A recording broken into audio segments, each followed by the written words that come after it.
We close out our series with a man who takes his classic blend of jazzy tunes all over, but has a special place in his heart for indie, and a young woman whose vocals are taking her away from us and into her next chapter.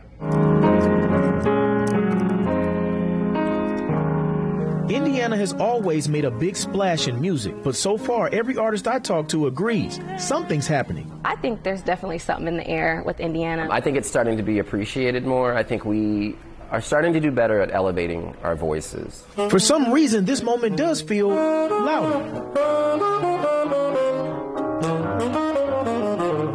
Like many, Jared Thompson believes the talent was always here.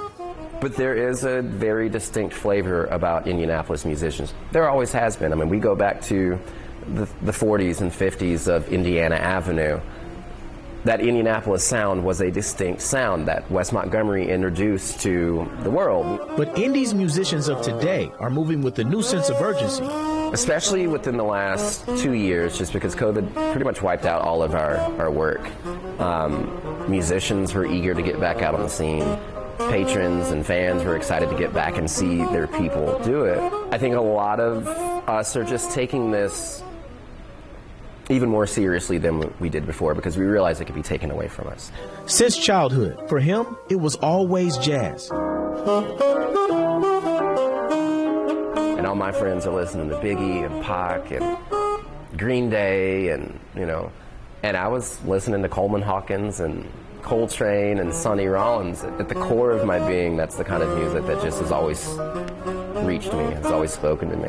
So much so that he didn't even prepare anything to play before we sat down. I have no idea what I'm about to play. But when the music is just in you, things tend to work out just fine.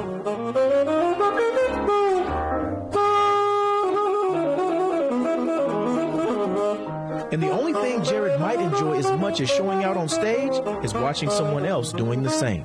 I like watching people just blow up. Yeah. It's fun for me. Sometimes I love it. It's dangerous, might be contagious. Cue Larea Turner. I guess I describe my artistry as just fun, soulful, just a good time.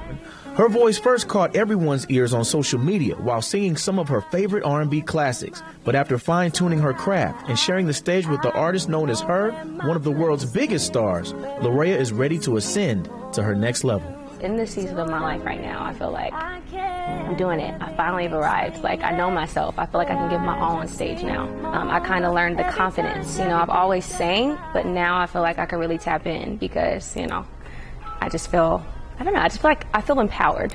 Leading her to make a pivotal decision. This fall, she'll be leaving home to sharpen her skills in Los Angeles. So why meet here at the Cabaret to be a part of this series? 2 words, unfinished business. She's never performed here, and that alone is motivation enough to come back. Or maybe it was me. I'm back. Yes, I'm going to come back. And when I come back, I'm coming to you. So. You better. I'm getting emotional. Just think, look, let's cut the camera off. Let's get emotional. I hate to see you go, but I'm so excited about what the future holds. Thank you. And as we say, see you later to Larea, you're about to hear why many of us can see her future shining so bright. Every touch, every kiss, every vibe, turn me on, make me feel so alive. I know where my place is, but I just need more of you. I just need more of you. That, ladies and gentlemen, is the finale of my series on Indie's music scene. Now, as a music fan myself, this was definitely a fun ride, one of my favorite projects here at Wish TV. Now, trust me, I know we only scratched the surface of the talent here in the Hoosier State. Now, you can watch part 1 through 5 of my series. Just scan the QR code right there on your screen and head over to wishtv.com.